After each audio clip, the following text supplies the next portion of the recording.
Hey guys, so in today's video I wanted to discuss how to keep your hair color longer and how to prevent it from fading.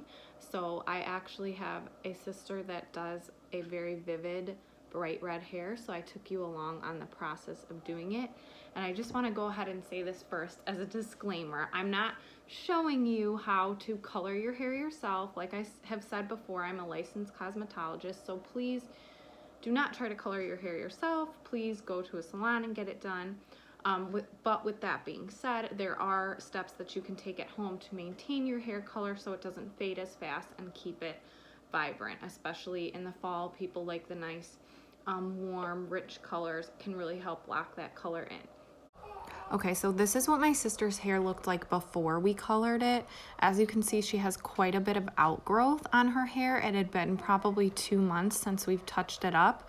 But with that, you can see that the color is still pretty vibrant, even though it has been 2 months. Okay, tip number 1 is getting regular haircuts. Now, I know that kind of seems like, what does that have to do with your hair color? But getting rid of your split ends and not having damaged hair is really going to help your hair take to the color to begin with. For example, if you have damaged dry hair and split ends, your hair is not going to be as porous, or it's going to be over porous, and your hair's not going to take to the color like it should to begin with. You should be getting a haircut every 4 to 8 weeks, depending on the length of your hair, the condition of your hair, and if you want to grow it out or not. The second step is shampoo and conditioner. If you're coloring your hair, you should definitely be using shampoo and conditioner that is safe for color. This is very important. I know a lot of people don't think it makes a difference, but it does.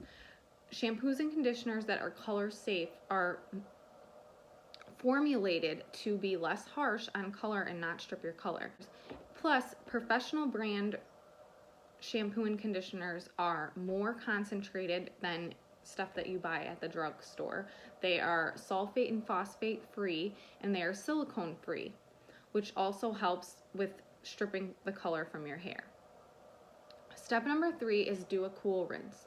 So especially if you have a vivid color like my sister does, a cool rinse is going to keep the color from running. Now, if you just have a regular color, like say if you just did a regular brown like mine or anything, color's not going to run with warm water like it does with the more vivid colors. But what doing a cool rinse does is it closes the cuticle, and so it really locks that color in. Or tip number 4 is heat protectant.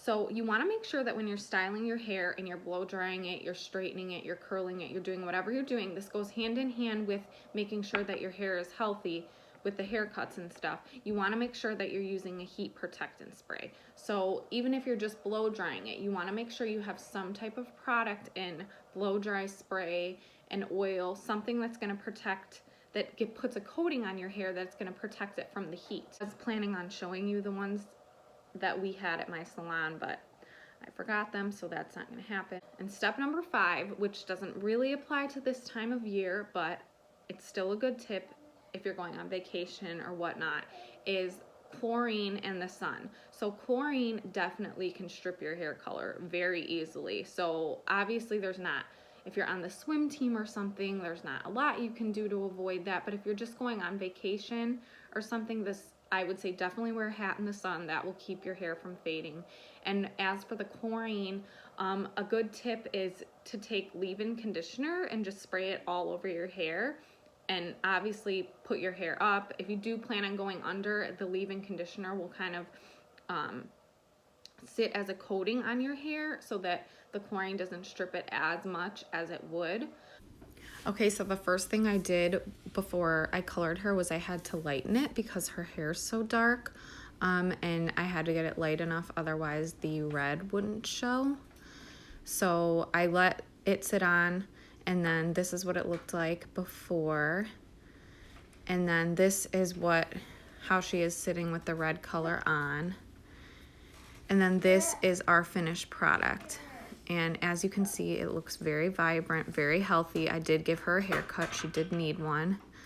And then I went ahead and put a side-by-side of the before and after. And of course, she did have a little bit of fading, but not much for the 2 months that she didn't have it touched up. So there is the finished product. Okay, so that is it. I hope you guys enjoyed this video. We have an added guest. We will be back with you with more little girl tutorials. But I hope you guys use these tips, and I hope they're helpful to you to preventing your hair from fading and keeping your hair healthy and long and your color vibrant. So I'll see you guys next time. Please subscribe to our channel if you haven't, and please leave us a comment below and let us know if you liked this video or not. Bye!